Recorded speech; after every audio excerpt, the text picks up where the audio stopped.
So, Biden is out. Yep.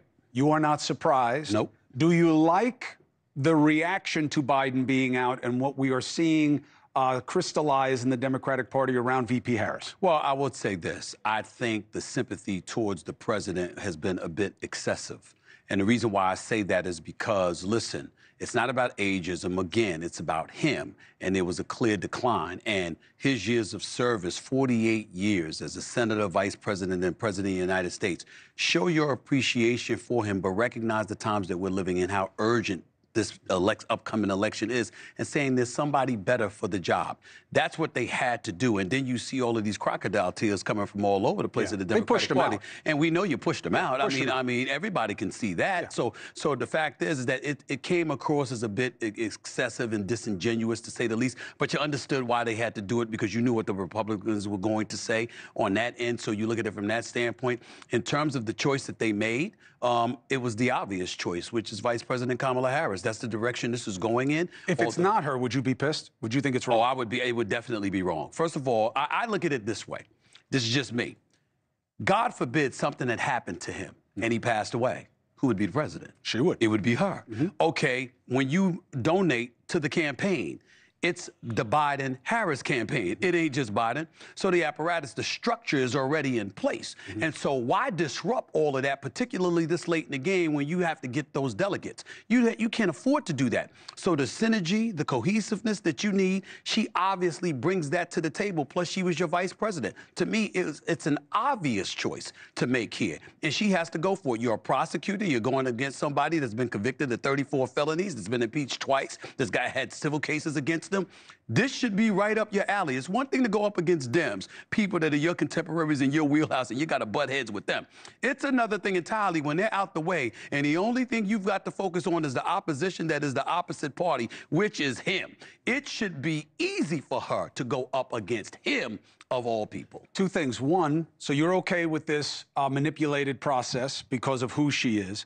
You did not mention that Harris would be the first female president, or let alone the first black female president. Right. Why not? Because I don't care at this particular point. I'm about what's best for America.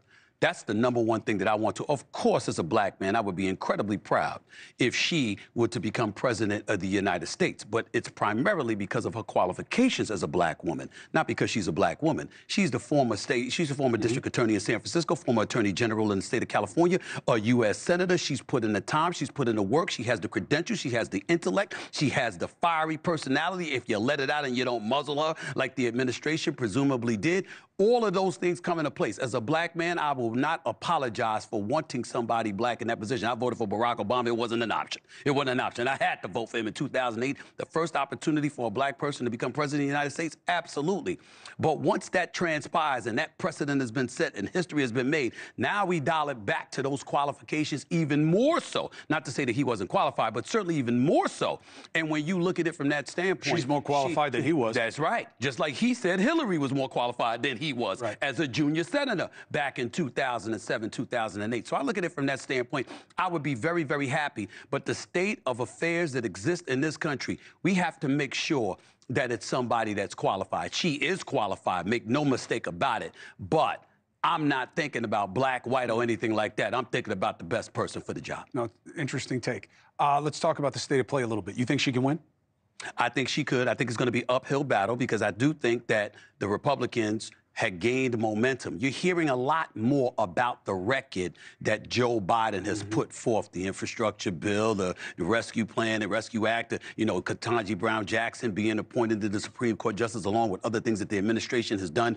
You're hearing about that now. Keep in mind, we spent a whole bunch of time not hearing about that because they were busy telling us about the disaster that Trump was going to be. Oh, my Lord, he's a criminal. Oh, my Lord, he's got to be out there. We can't, it's a threat to democracy, blah, blah, blah.